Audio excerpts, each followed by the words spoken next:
Episode के शुरुआत में हम मासंग नाम के एक लड़के को देखते हैं जो कि न्यूरो साइंस का एक बहुत ही फेमस डॉक्टर था और इसके साथ साथ वो सुनवो ग्रुप का हेड भी था, यानी कि उसके अंदर में ही बहुत सारे हॉस्पिटल्स चला करते थे। असल में मासंग एशिया की लोकेशन पर जा रहा होता क्योंकि उसे अपने ग्लोबल रिसर्च एग्रीमेंट पर मिस जॉय केंट के सिग्नेचर लेने थे, जिससे मिलने के लिए वो एक रेस्टोरेंट में जाने के बारे में अपने डॉक्टर को बताता है और कहता है कि वो इवनिंग की फ्लाइट से अपनी इनॉग्रल सेरेमनी के लिए आ जाएगा। वहीं दूसरी तरफ हम जीब्यूम को देखते हैं जो कि एक बहुत ही फेमस एक्ट्रेस होती है और वो भी एशिया में ही एक बीच पर एडवर्टाइजमेंट शूट कर रही होती है। पर वहाँ जब डायरेक्टर किम उसे पानी में जाने के लिए कहता है तो वो मना कर देती है क्योंकि उसे पानी से डर लगता था और उस वक्त उसका पेट भी दर्द हो रहा था, जिस वजह से वो अपनी फ्रेंड को शूट के लिए मना भी करती है। पर उसकी फ्रेंड बताती है कि आज उनके सेट पर जीब्यूम के डैड के फ्रेंड का बेटा भी आ रहा है जिसका नाम जंगहुन था। पर जीब्यूम को जंगहुन बिल्कुल भी पसंद नहीं था क्योंकि वो हमेशा उसके साथ बदतमीजी करता रहता था। अब हम देखते हैं कि नेक्स्ट लोकेशन पर जाने के लिए जीब्यूम उसकी फ्रेंड के साथ निकल पड़ती है, पर उसकी फ्रेंड मेकअप बॉक्स कार में ही भूल गई थी, जिस वजह से वो जीब्यूम को अकेला छोड़कर कार की तरफ चली जाती है। पर तभी जीब्यूम वहाँ से निकल जाती है और एक क्लॉक हाउस के सामने जाकर खड़ी हो जाती है जहाँ वो पहली बार मासंग को देखती है और मासंग भी उसे ही देख रहा था। पर वो दोनों बात नहीं करते और अपने अपने रास्ते चले जाते हैं। इसके बाद अचानक जीब्यूम के पेट में बहुत तेज दर्द होने लग जाता है और उसे टॉयलेट जाना था, जिस वजह से वो एक रेस्टोरेंट में घुसने की कोशिश करती है। पर वहाँ का मैनेजर उसे अंदर आने नहीं देता क्योंकि वहाँ के टॉयलेट्स सिर्फ कस्टमर ही यूज कर सकते थे। और क्योंकि जीब्यूम को इंग्लिश भी ठीक से नहीं आती थी तो वो अपने एडवर्टाइजमेंट की एक्टिंग करके मैनेजर को बताती है, जहाँ वो बार बार जॉय का नाम ले रही थी। तो वहीं पर बैठा मासंग को लगता है कि जीब्यूम ही केंट जॉय है और वो जीब्यूम को एग्रीमेंट पर साइन करने के लिए कहता है, जहाँ जीब्यूम भी सिग्नेचर कर देती है क्योंकि उसे लग रहा था कि शायद मासंग उससे ऑटोग्राफ मांग रहा है। पर जब वो एग्रीमेंट पर बड़ा सा साइन करती है तो मासंग को समझ आ जाता है कि वो जॉय नहीं है। पर तभी जीब्यूम टॉयलेट चली जाती है और इतने में ही असली केंट जॉय वहाँ पर आ जाती है। मासंग सिग्नेचर ले लेता है। इसके बाद जीब्यूम जब टॉयलेट से बाहर आती है तो वो मासंग से छुप कर वहाँ से भाग जाती है, जिससे मासंग भी उसे देखकर हंसता है। अब जीब्यूम आगे जाती है तो कुछ लड़के उसका पीछा करने लग जाते हैं और उसे छेड़ने की कोशिश करते हैं। पर तभी मासंग वहाँ पर आ जाता है और वो दोनों साथ में भागते हैं। पर जब वो लड़के उनका पीछा नहीं छोड़ते तो मासंग उन सब से फाइट करता है और जीब्यूम को बचा लेता है। जिसके बाद जीब्यूम मासंग के कोट में छुपने की कोशिश करती है क्योंकि वो बहुत डर गई थी और ये देखकर मासंग को जीब्यूम पर बहुत हंसी आती है। पर मासंग देखता है कि जीब्यूम का सैंडल भी खो चुका था तो वो उसे अपने स्नीकर्स पहनने के लिए कहता है। और क्योंकि जीब्यूम के पास ना ही फोन था और ना ही पैसे तो मासंग उसे अपने साथ एक होटल भी दिलवाता है, जहाँ जीब्यूम बाहर लगे काउच पर ही सो जाती है और मासंग उसे देखकर स्माइल करता है। तभी उसकी नज़र जीब्यूम के पैर पर लगी चोट पड़ जाती है क्योंकि जीब्यूम को मासंग के स्नीकर्स बहुत ही बड़े पड़ रहे थे और इसीलिए गिरने की वजह से उसे चोट लग गई थी। तो मासंग उसके लिए नए हील्स लेकर आता है और उसके पैर पर बैंडेज भी लगाता है, जिससे कि जीब्यूम जब सोकर उठती है तो वो सरप्राइज रह जाती है और मासंग को इतना कुछ करने के लिए थैंक्स कहती है। और तभी मासंग उसे आइसक्रीम भी दिलवाता है, जिसके बाद वो दोनों पूल साइड पर चले जाते हैं और जीब्यूम मासंग को फोन पर फ्लाइट कैंसिल करवाते हुए सुनती है। तो वो उसे कहती है कि वो अपने आप ही खुद को संभाल लेगी, तो मासंग को वापस कोरिया चले जाना चाहिए, जिस पर मासंग भी हाँ करके जाने लगता है। पर जीब्यूम उसे वापस रोक लेती है क्योंकि वो मासंग को उसके पैसे लौटाना चाहती थी, जिसके लिए वो मासंग के कॉन्टैक्ट नंबर भी मांगती है। और तभी एक बच्चा पूल में कूदने आता है और वो जीब्यूम को भी धक्का दे देता है। जीब्यूम को बचाते बचाते मासंग भी उसके साथ पानी में गिर जाता है, लेकिन वो जीब्यूम को डूबने से बचा लेता है। जहाँ पूल से बाहर आते ही जीब्यूम रोने लग जाती है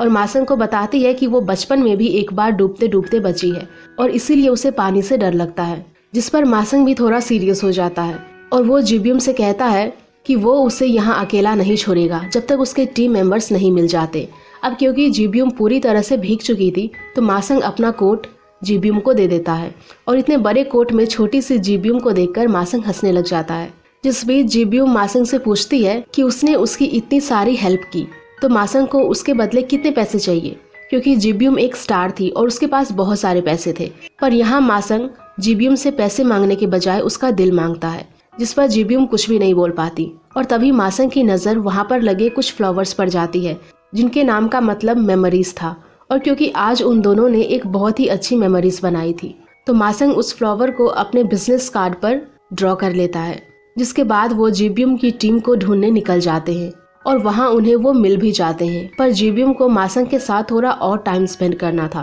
तो वो एक जगह पर चली जाती है जहाँ कुछ लोग म्यूजिक परफॉर्मेंस दे रहे होते हैं और जीबियम भी उनके बीच जाकर मासंग के लिए गाना गाती है और उनके साथ टाइम स्पेंड करती है, जहाँ उन्हें ये सब करते करते शाम हो जाती है। और जब वो एक लोकेशन पर पहुँचते हैं तो मासंग जीबियम को प्रपोज करता है और कहता है कि वो उसका बॉयफ्रेंड बनना चाहता है, जिससे कि वो दोनों एक दूसरे को किस भी करते हैं, यानी कि जीबियम भी उसे पसंद करती थी। पर तभी जीबियम की फ्रेंड वहाँ पर आ जाती है, जिससे कि जीबियम को जाना पड़ता है और वो मासंग को वापस उसी जगह पर 1 घंटे बाद मिलने के लिए कहती है। जिसके बाद हम देखते हैं कि जीबियम के पूरे दिन गायब होने की वजह से उसकी फ्रेंड उसे होटल के बाहर जाने नहीं देती, पर किसी तरह रिक्वेस्ट करके जीबियम वहाँ से निकल जाती है। वहीं दूसरी तरफ मासंग उस फ्लावर का टैटू बनवाने के लिए एक शॉप पर जाता है और अपने हाथ पर फ्लावर का टैटू बनवाता है। पर वहाँ से निकलते वक्त वो जंगहुन और डायरेक्टर किम को जीबियम के बारे में बातें करते हुए सुनता है, क्योंकि वो लोग जीबियम के साथ कुछ गलत करने वाले थे, जिससे कि मासंग उन लोगों का पीछा भी करता है। पर तभी बीच सड़क पर एक ट्रक उसे टक्कर मार देती है और मासंग वहीं पर बेहोश हो जाता है, जहां उसके सर से बहुत सारा खून भी बह रहा होता है। इधर जीबियम मासंग से मिलने आती है, पर मासंग वहां पर नहीं होता और ना ही वो जीबियम का फोन उठाता है, जिस वजह से अपसेट होकर जीबियम वापस होटल चली जाती है और वहां उसे जंगहुन मिल जाता है, जो कि उसकी ड्रिंक में कुछ मिलाकर उसे बेहोश कर देता है और फिर उसे होटल में लेकर चला जाता है। पर जब जीबियम की आंख खुलती है तो वो देखती है कि उसके आसपास बहुत सारे पुलिस ऑफिसर्स थे और जंगहुन का किसी ने मर्डर कर दिया होता है। अब हमें 3 साल बाद का सीन दिखाया जाता है, जहाँ मासंग को अपने डॉक्टर के पास देखते हैं और हम जान पाते हैं कि एक्सीडेंट के बाद से ही मासंग को एक बीमारी हो गई है, जिसका नाम सिंड्रेला एमनेसिया होता है, यानी कि वो अपने बीते हुए दिनों की कोई भी मेमोरीज याद नहीं रख सकता था, जिस वजह से वो अपने घर की दीवारों पर और अपने चेस्ट पर हर रोज नोट करता था कि वो एग्जिस्ट क्यों करता है, जहाँ वो अपने खाने पीने के टाइम को भी नोट करता है,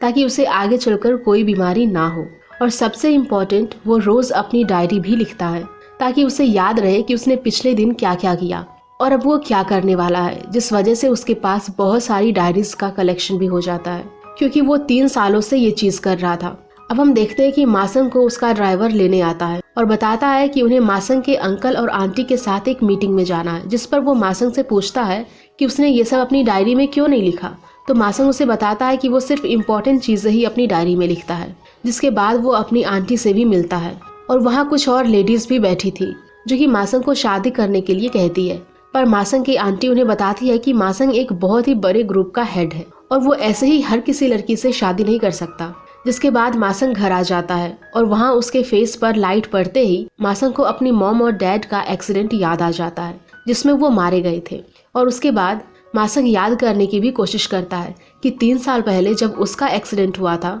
उस दिन उसके साथ क्या हुआ था। पर मासंग को उस दिन की कुछ भी मेमोरीज याद नहीं होती और उसके हाथ में बस वही फ्लावर का टैटू था जो उसने उस दिन बनवाया था। अब अगले दिन मासंग से मिलने उसका कजिन आता है, जिसका नाम संगजुन था और वो अपने पेरेंट्स से छुपकर वहाँ पर आया था, क्योंकि वो एक सुपरस्टार था। पर मासंग उससे मिलने से मना कर देता है, जिससे कि संगजुन सैलून चला जाता है। वहाँ उसे अपनी मॉम दिख जाती है, जिनसे वो छुपने की कोशिश करता है, क्योंकि उसने अभी तक मॉम को नहीं बताया था कि वो कोरिया आ चुका है और उसकी मॉम बहुत ज्यादा स्ट्रिक्ट भी थी। वहीं दूसरी तरफ हम जीबियम को देखते हैं, जो कि समंदर के बीच पर फिश का एडवर्टाइजमेंट कर रही होती है और उसे वहाँ असली में एक फिश को भी पूरा निगलना पड़ता है, क्योंकि अब वो अपनी पहली वाली कंपनी को छोड़ चुकी थी, क्योंकि सबको लगता था कि जंगहुन को जीबियम ने ही मारा था और इसीलिए अब उसे एक सोशल मीडिया चैनल के लिए काम करना पड़ रहा था, जहाँ उसका डायरेक्टर उसे परेशान भी बहुत करता था और वही जीबियम को फिश भी खाने के लिए फोर्स करता है। जिसके बाद हम देखते हैं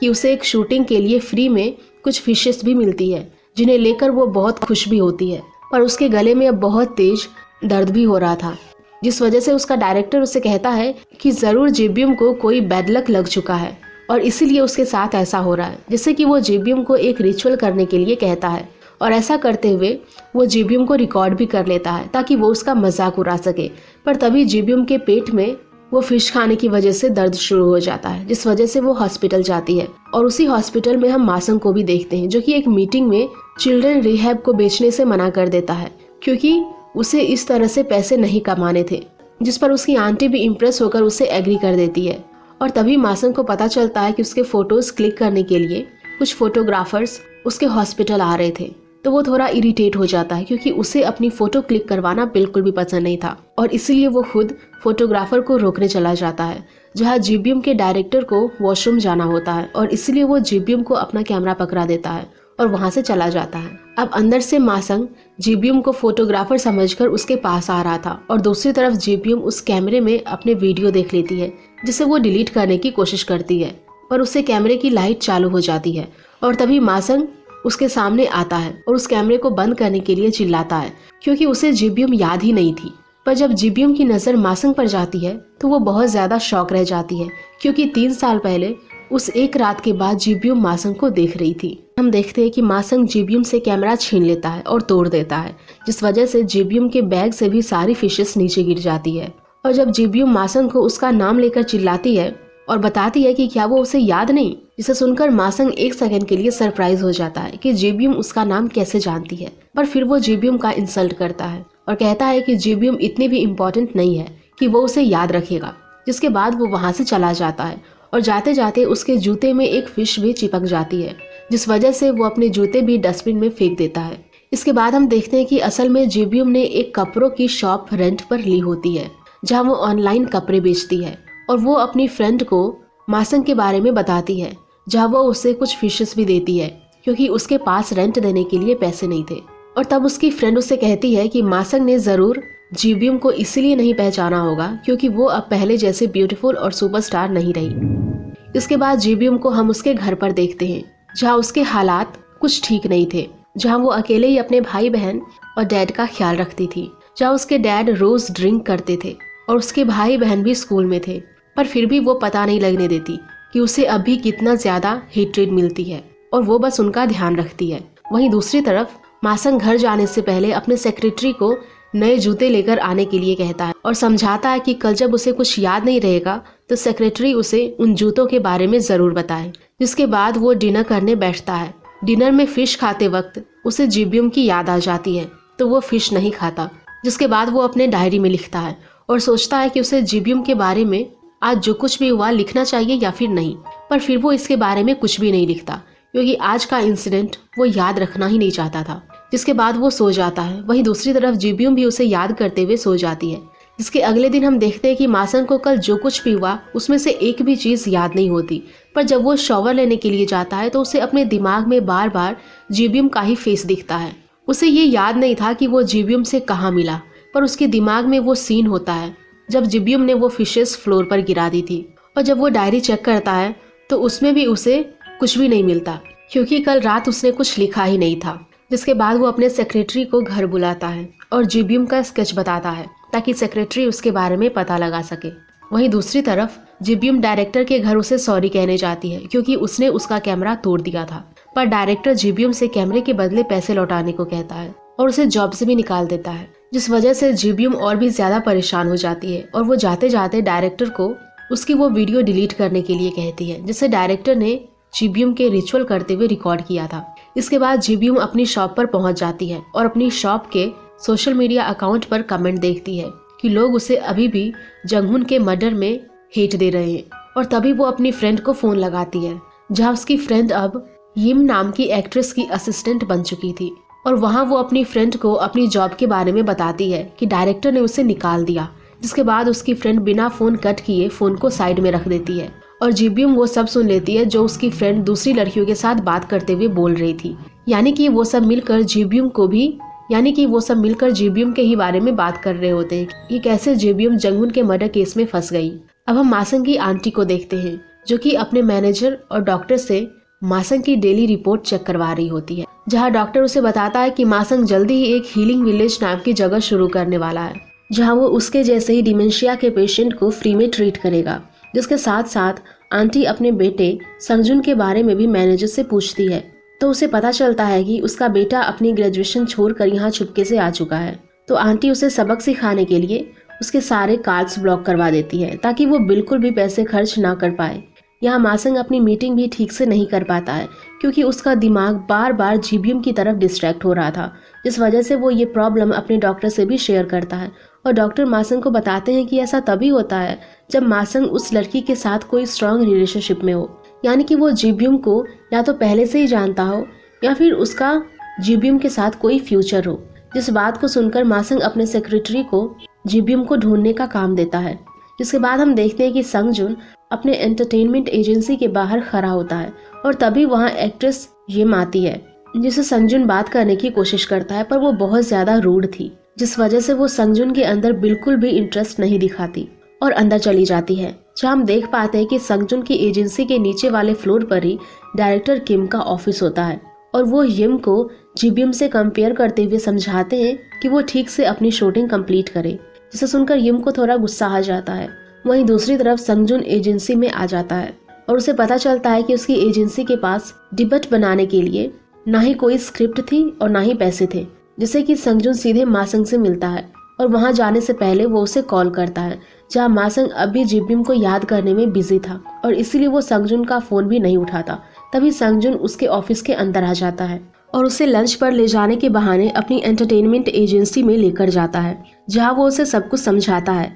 कि संगजुन एक एक्ट्रेस को वापस से इंडस्ट्री में लाना चाहता है, जिसके लिए उसे थोड़े फंड्स की जरूरत है और अगर मासंग उसकी एजेंसी खरीद कर उसका सीईओ बन जाएगा तो संगजुन इंडस्ट्री में डिबेट कर सकता है और उस एक्ट्रेस की भी मदद कर सकता है, जिसके लिए मासंग भी एजेंसी खरीदने के लिए मान जाता है और संगजुन के पेपर्स पर साइन कर देता है, जिससे कि संगजुन बहुत खुश होता है और वो रोड पर चिल्लाते हुए मासंग को थैंक्स कहता है, जिससे मासंग को बहुत ज़्यादा शर्म आ जाती है और वो वहाँ से अपना फेस कवर करके चला जाता है। अब हम देखते हैं कि सोशल मीडिया पर हर जगह जीबीएम की वही रिचुअल वाली फनी वीडियो वायरल हो जाती है, जिससे कि सब लोग उसका बहुत मजाक उड़ाते हैं और यही वीडियो मासंग का सेक्रेटरी भी कुछ नर्सेस के साथ बैठकर देख रहा होता है और हंस रहा होता है कि तभी मासंग वहां पर आ जाता है और उसे पूछता है कि वो उस लड़की को ढूंढने के बजाय यहाँ बैठकर हंस क्यों रहा है, जिस पर मासंग का सेक्रेटरी उसे भी वो वीडियो दिखाता है और मासंग उस वीडियो में जीबीएम को देखते ही उसे एक ही बार में पहचान लेता है कि ये वही लड़की है जो उसे बार बार दिखाई दे रही है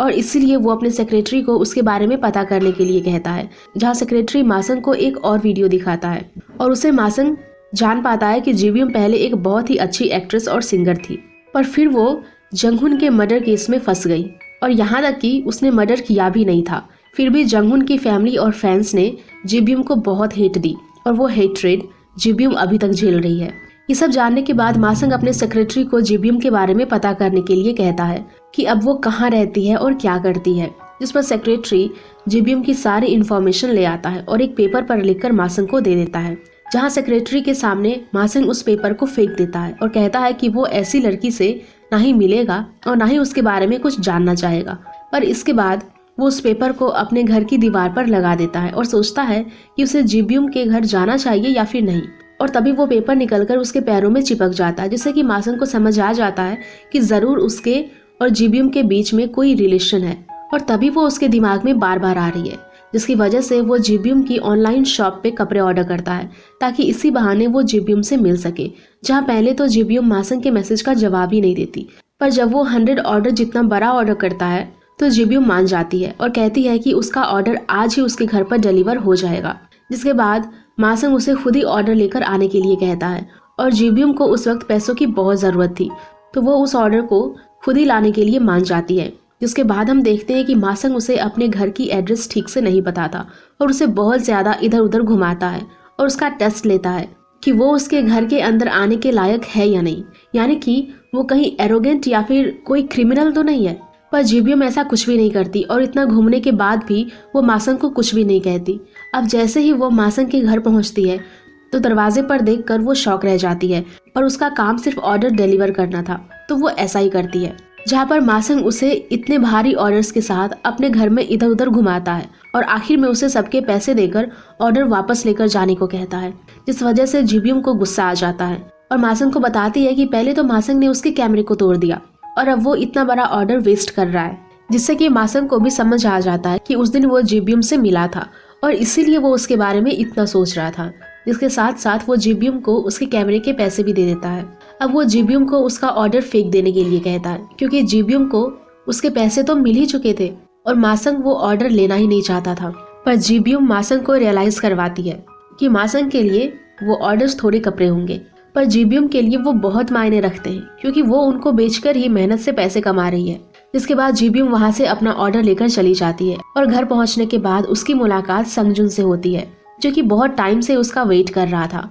और जीबियम को देखकर संगजुन बहुत खुश होता है और उसे याद दिलाता है कि उन्होंने 5 साल पहले एक ड्रामा में साथ काम किया था। तब संगजुन बहुत छोटा भी था। अब यहाँ वो दोनों फ्रेंड्स बन जाते हैं और जीबियम संगजुन को सब कुछ बताती है कि कैसे उसका ऑर्डर वेस्ट हो गया, जिससे कि संगजुन उसे एक आइडिया देता है और वो दोनों सारे कपड़े गरीब लोगों में बांट देते हैं, जिससे उन दोनों को बहुत खुशी होती है और वो दोनों डिसाइड करते हैं कि वो जल्दी ही वापस मिलेंगे। इधर हम देखते हैं कि मासंग को अपने किए पर थोड़ा गिल्ट होता है और वो सोचता है कि उसे अपने कपड़े जीबियम से ले लेने चाहिए थे, जिस वजह से वो सेक्रेटरी के दिए हुए एड्रेस की मदद से जीबियम के घर भी पहुंच जाता है। और वहां सबसे पहले उसकी मुलाकात जीबियम की छोटी बहन और उसके डैड से होती है, जिसके बाद वो जीबियम से मिलता है और उससे वापस वो ऑर्डर यानी कि अपने कपड़े मांगता है, जिस पर जीबियम उसे कहती है कि वो कपड़े उसने किसी और को दे दिए, जिससे कि वो जीबियम को कुछ देर बात करने के लिए उसे रुकने के लिए कहता है। पर जीबियम उसे थोड़ा रूडली बात करती है। वो अपना एक भी सेकेंड उसके साथ बात करने के लिए वेस्ट नहीं करना चाहती, क्योंकि आज भी वो अपना बहुत टाइम वेस्ट कर चुकी थी, जिस पर मासंग को भी गुस्सा आ जाता है और वो भी जीबियम की इंसल्ट करके वहां से चला जाता है कि जीबियम के इसी ओवर कॉन्फिडेंस की वजह से उसको इतने लोग हेट करते हैं और वो हमेशा किसी प्रॉब्लम में फंस जाती है, तो वो भी उस जैसी लड़की से नहीं मिलना चाहता। जिसे सुनकर जीबियम बहुत ज्यादा हर्ट हो जाती है और गुस्से में मासंग को रोककर उससे पूछती है कि उस दिन वो वापस क्यों नहीं आया था। पर मासंग को कुछ भी याद नहीं होता, जिस वजह से वो कोई जवाब नहीं दे पाता और वो बस जीबियम को यही कहता है कि अगर जीबियम उससे बात करेगी और सब कुछ सॉल्व करेगी तो ही वो जीबियम को अगले दिन याद रख पाएगा और उसके बारे में अपनी डायरी में नोट कर पाएगा, वरना वो जीबियम को बस एक सपने की तरह अगले दिन भूल जाएगा। जिसे सुनकर जीबियम थोड़ा शॉक रह जाती है। हम देखते हैं कि मासंग जब जीबियम को कहता है कि वो जानना चाहता है कि उनके बीच में क्या हुआ था और वो अलग क्यों हुए थे, तो जीबियम उसे ये कहकर चली जाती है कि मासंग को सब कुछ भूल जाना चाहिए और कभी भी याद नहीं करना चाहिए। जिसके बाद मासंग घर चला जाता है और एक बार फिर से अपनी डायरी लिखता है, पर इस बार वो जीबियम के बारे में कुछ भी नहीं लिखता और सोचता है कि कल वैसे भी तो ये प्रॉब्लम को वो भूल ही जाएगा। पर जब वो सोने की कोशिश करता है तो उसे नींद भी नहीं आती, जिससे कि वो अपने घर में लगे लिट्यूस प्लांट को भी कहता है और बहुत सारी वाइन्स भी पीता है, पर फिर भी उसे नींद नहीं आती। जिसके बाद वो अपने सेक्रेटरी को कॉल लगाता है और समझाता है कि कल जब मासंग सब कुछ भूल जाएगा तो सेक्रेटरी उसे कुछ भी याद नहीं दिलाए, जैसे कि जीबियम कौन है, कहाँ रहती है। और इसके साथ साथ मासंग जीबियम के घर को भी एक पेज पर ड्रॉ कर देता है और अपने हाथ पर जीबियम के बारे में लिखकर सो जाता है। जहाँ दूसरी तरफ जीबियम बहुत ज्यादा दुखी होती है और वो अपने डैड की एक पोइट्री सुनती है, जिससे कि उसे मासंग के साथ बिताए हुए टाइम याद आते हैं और उसने मासंग के हाथ पर वो फ्लावर भी बना हुआ देखा था, जिससे कि वो सोचती है कि अगर मासंग उसे इतना ही पसंद करता था तो वो उसे उस दिन छोड़कर क्यों चला गया। जिसे याद करते करते वो बहुत रोती भी है, पर इस वक्त वो कुछ भी नहीं कर सकती थी। इसके अगले दिन हम देखते हैं कि मासंग नींद से जागता है और अपने हाथ देखे बिना ही वो सीधे नहाने चला जाता है, जिस वजह से उसके हाथ पर जीबियम के बारे में लिखा हुआ सब कुछ मिट जाता है और बस उसके दिमाग में जीबियम के घर की इमेज रह जाती है, जिसे कि उसने कल रात पेपर पर ड्रॉ किया था। और इसीलिए अब वो अपने सेक्रेटरी को बुलाकर उस जगह के बारे में पता लगाने के लिए कहता है जिसे उसने ड्रॉ किया था। पर यहाँ सेक्रेटरी जीबियम के बारे में उसे कुछ भी नहीं बताता, क्योंकि ऐसा करने के लिए उसे मासंग नहीं मना किया था। वहीं दूसरी तरफ जीबियम अपना काम कर रही होती है तो उसकी फ्रेंड उसे बताती है कि उसने यिम के लिए एक एंटिक चोकर खरीदा था, पर वो चोकर संगजुन लेकर चला गया, जिस पर जीबियम यिम के लिए अपने हाथों से सेम वैसा ही चोकर बना देती है और उसकी फ्रेंड वो चोकर यिम को दे देती है। इधर हम देखते हैं कि संगजुन अपने फ्रेंड से कहकर जीबियम के डैड के लिए कुछ गिफ्ट्स मंगवाता है, क्योंकि वो जीबियम को पसंद करता था और जीबियम के डैड को अपना फादर इन लॉ मानता था, जिसकी वजह से वो खुद रेडी होकर जीबियम के डैड से मिलने जाता है। पर तभी वहाँ एक डॉग आ जाता है जो कि संगजुन को काट लेता है और संगजुन सीधा जीबियम के डैड के ऊपर गिरता है, जिससे कि वो भी इंजर्ड हो जाते हैं। जिसके बाद उन दोनों को हॉस्पिटल में एडमिट किया जाता है,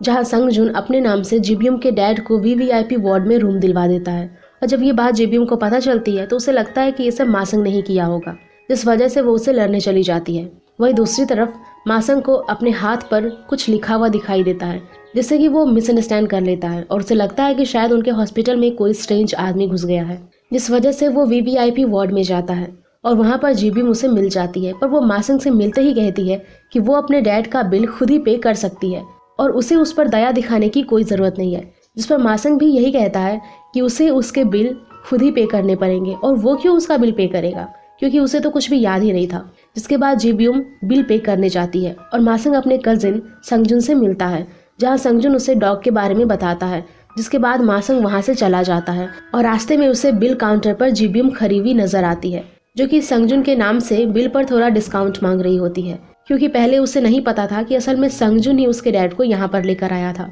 पर तभी मासंग ये सब सुन लेता है और उसे लगता है कि वो उसके नाम पर डिस्काउंट मांग रही है, जिससे कि वो उसका मजाक बनाते हुए वहाँ से जाने लगता है। तभी उसे कल रात का एक फ्लैशबैक आता है और उसे याद आता है कि कल रात वो जी-ब्यूम से मिला था। इस बात को लेकर वो कुछ ज्यादा ही परेशान हो जाता है, जिस वजह से उसका सेक्रेटरी उसे बता देता है कि असल में वो 2 दिनों से जी-ब्यूम नाम की लड़की को ढूंढ रहा था और कल रात उसने ही सेक्रेटरी को मना किया था कि वो जी-ब्यूम का नाम ना ले। पर अब क्योंकि मासंग बहुत ज्यादा परेशान था तो सेक्रेटरी उसे वापस से सब कुछ डिटेल में बताता है और फिर इस बात का पता लगाने मासंग डॉक्टर के पास जाता है, जहाँ डॉक्टर उसे हिप्नोसिस की मदद से कल रात हुई चीजें याद दिलाने की कोशिश करते हैं और मासंग को थोड़ा बहुत याद आ भी जाता है, जिससे कि डॉक्टर मासंग को समझाता है और उसके बारे में इतना इसीलिए सोच रहा है क्योंकि वो शायद उसे पसंद करता है और इसीलिए मासंग का दिमाग उसे उस लड़की को भूलने नहीं दे रहा। जिसे सुनकर मासंग भी थोड़ा सरप्राइज हो जाता है और अब जी-ब्यूम से मिलने का प्लान बनाता है और उसे ऑर्डर देने के बहाने फोन करता है। पर जी-ब्यूम इस बहाने से भी फोन नहीं उठाती, तो वो जी-ब्यूम को लालच देता है कि वो उसका हॉस्पिटल का बिल 40% कम करवा देगा। जिसे सुनकर जी-ब्यूम उससे मिलने के लिए मान जाती है, पर वो भी मासंग को बिल्कुल उसी तरह मिलने बुलाती है जैसा मासंग ने उसके साथ किया था, यानी कि वो उसे मार्केट में बहुत घुमाती है। अब वो दोनों मिलते हैं तो मासंग सबसे पहले उसका बिल 40% कम करवा देता है, जिसके बाद वो दोनों शॉपिंग करते हैं और जी-ब्यूम को लगता है कि शायद मासंग उसका बिल पे करेगा, लेकिन मासंग ऐसा नहीं करता और जी-ब्यूम के साथ मजाक करते हुए उसे अपना बिल पे करने को कहता है। जिसके बाद वो दोनों कुछ खाने के लिए बाहर रुकते हैं और वहाँ वो दोनों आइसक्रीम भी खाते हैं, जिससे जी-ब्यूम को वो दिन याद आ जाता है जब मासंग ने उसे आइसक्रीम खिलाई थी। तो वो मासंग को कहती है कि अब उसने अपना ये प्रॉमिस रीपे कर दिया है, यानी कि उसने भी मासंग के बदले उसे आइसक्रीम ट्रीट दे दी थी। पर ये सब मासंग को याद नहीं होता। जिसके बाद जी-ब्यूम को भी पता चलता है कि उसका फ्रेंड संगजुन असल में मासंग का ही कजिन है और तभी कुछ लड़कियां जी-ब्यूम को पहचान लेती है, जैसे कि मासंग जी-ब्यूम का स्कार्फ लेकर खुद का फेस कवर कर लेता है और जी-ब्यूम को उससे दूर चलने के लिए कहता है ताकि उसे कोई साथ में देख ना ले, और इस बात से जी-ब्यूम बहुत ज्यादा इरिटेट हो जाती है। जिसके बाद वो दोनों बस में चढ़ते हैं और वहाँ जी-ब्यूम कार्ड की मदद से सीट पर बैठ जाती है, पर मासंग के पास कोई भी कार्ड नहीं था, तो वो वहीं पर गोल गोल घूमने लग जाता है और दूसरे लोग परेशान होकर जी-ब्यूम को उसके बॉयफ्रेंड के लिए पे करने के लिए कहते हैं और जी-ब्यूम को वहाँ भी बिल पे करना पड़ता है। जिसके साथ साथ वो मासंग को हनी भी बुलाती है। अब जैसे ही जी-ब्यूम का घर आता है तो वो मासंग को बाय कहती है, तो मासंग उससे रोक लेता है और पूछता है कि उनका क्या रिलेशन है और वो उसे रोज कैसे याद रख लेता है। जिस पर जी-ब्यूम उसे सब कुछ बताती है कि वो लोग पहली बार एशिया के लोकेशन पर मिले थे और एक दूसरे से प्यार करने लग गए थे, जहाँ उन्होंने किस भी की थी। फिर एकदम से वो अलग हो गए। इसे सुनकर मासंग को बहुत दुख होता है क्योंकि वो जी-ब्यूम के साथ इतने दिनों से अच्छा बिहेव नहीं कर रहा था और इसके लिए वो उसे सॉरी भी कहता है। पर जी-ब्यूम ये कहकर वहाँ से चली जाती है कि उनका मिलना इसी तरह था और सॉरी बोलने से अब कुछ भी नहीं बदलेगा। जिसके बाद हम देखते हैं कि घर आकर मासंग सब कुछ अपनी डायरी में नोट कर लेता है ताकि वो अगले दिन ये सब ना भूले। और वहीं दूसरी तरफ हम यिम, जो कि नकली चोकर पहनकर निकलती है, उसे देखते हैं। तभी संगजुन भी वही चोकर पहनकर आ जाता है, जिससे कि वो दोनों एक दूसरे को देखकर शॉक रह जाते हैं क्योंकि वो चोकर पूरी दुनिया में सिर्फ एक ही था, यानी कि उन दोनों में से किसी के पास तो नकली चोकर था। अब अगले दिन हम देखते हैं कि जी-ब्यूम अपने फ्रेंड से थोड़े पैसे उधार लेती है क्योंकि इस महीने उसने अपने डैड का हॉस्पिटल बिल पे किया था और उसके पास बिल्कुल भी पैसे नहीं थे। पर तभी जी-ब्यूम को संगजुन का फोन आ जाता है, जो कि जी-ब्यूम को एक पार्ट टाइम जॉब के लिए बुलाता है। जी-ब्यूम भी खुशी से अपने घर से उसे मिलने के लिए चली जाती है। वहीं दूसरी तरफ संगजुन मासंग को भी अपने ऑफिस में बुलाता है क्योंकि असल में वो जी-ब्यूम से वापस इंडस्ट्री में आने के लिए एक कॉन्ट्रैक्ट साइन करवाना चाहता था। पर वहां आकर तीनों ही एक दूसरे को देखकर शॉक रह जाते हैं क्योंकि जी-ब्यूम तो पार्ट टाइम जॉब के लिए वहां पर आई थी, पर संगजुन उसे कॉन्ट्रैक्ट साइन करने के लिए फोर्स करता है। जिसके बाद हम देखते हैं कि जी-ब्यूम कॉन्ट्रैक्ट लेकर बाहर आ जाती है और मासंग भी उसके साथ ही होता है, जहाँ जी-ब्यूम सीईओ किम को देखकर थोड़ी डर जाती है क्योंकि वो उसे पसंद नहीं करती थी और वो मासंग को भी शांत रहकर वहां से निकलने के लिए कहती है। पर मासंग उसके साथ मजाक करने के लिए उसका नाम जोर से बोलता है, जिससे कि सीईओ किम जी-ब्यूम को देख लेता है और जी-ब्यूम को किम से बात करनी ही पड़ती है। पर जब वो लोग वहां से निकलते हैं तो जी-ब्यूम रोते हुए मासंग से कहती है कि उसे ऐसा मजाक नहीं करना चाहिए था और वो मासंग को कभी नहीं देखना चाहती है। जिसके बाद मासंग समझ जाता है कि ज़रूर सीईओ किम और जिब्यूम के बीच में कुछ हुआ होगा, जिससे जिब्यूम इतनी डरी हुई थी। जहाँ दूसरी तरफ डॉक्टर, सेक्रेटरी और आंटी मिलकर मासंग के ही रिपोर्ट्स को डिस्कस कर रहे होते हैं। जहाँ सेक्रेटरी आंटी को बता देता है कि मासंग एक लड़की को पसंद करता है जो कि सेलिब्रिटी है, और ये सुनते ही आंटी सबको ऑर्डर देती है कि वो लोग उस लड़की को किसी भी तरह से मासंग के दिमाग से निकाल दे और दूर भेज दे। जिसके बाद हम वापस से जिब्यूम को देखते हैं और वो अपनी फ्रेंड के साथ बैठकर बहुत ज़्यादा ड्रिंक करती है, जहाँ उसकी फ्रेंड उसे समझाती है कि उसे वो कॉन्ट्रैक्ट साइन कर देना चाहिए और सिंगिंग वापस से शुरू कर देनी चाहिए, ताकि वो अपने छोटे भाई बहन को वापस अच्छी लाइफ दे पाए और अपने डैड का भी ट्रीटमेंट करवा पाए। जिसके बारे में जिब्यूम भी सोचने लग जाती है, और तभी उसे मासंग का कॉल आ जाता है और वो इतना ज़्यादा नशे में होती है कि वो कॉल पर कुछ भी नहीं बोल पाती। जिसके बाद वो अपने घर जाती है और वहाँ वो गलती से कॉन्ट्रैक्ट पर फिश भी गिरा देती है, जिससे कि कॉन्ट्रैक्ट थोड़ा ख़राब हो जाता है। पर जब रात को सब लोग सो जाते हैं और जिब्यूम भी थोड़ा नॉर्मल हो जाती है, तो वो उस कॉन्ट्रैक्ट को साइन करने का डिसाइड करती है और फिर अकेले बैठकर रेडियो में एक लव सॉन्ग सुनने लग जाती है। जहाँ दूसरी तरफ मासंग को भी अपने कबोर्ड में एक रेड हील्स और एक रेडियो मिलता है, जो कि असल में जिब्यूम के ही होते हैं। और तभी वो रेडियो प्ले करता है जिसमें वही म्यूजिक बज रहा था जो कि उस वक्त जिब्यूम सुन रही थी, और इसी तरह मासंग भी वो म्यूजिक सुनने लग जाता है और अपने आप उसकी आंखों में आंसू भी आने लगते हैं, और उसका ध्यान अचानक से अपने टैटू पर भी जाता है, यानी कि अब उसे धीरे धीरे सब कुछ याद आने वाला था। और इसी के साथ ये एपिसोड यहीं पर ख़त्म हो जाता है। सो गाइज, अगर आप लोगों को ये एपिसोड पसंद आया होगा तो प्लीज़ वीडियो को लाइक कर देना और नेक्स्ट एपिसोड के लिए हमारे चैनल को ज़रूर सब्सक्राइब कर लेना। Thank you.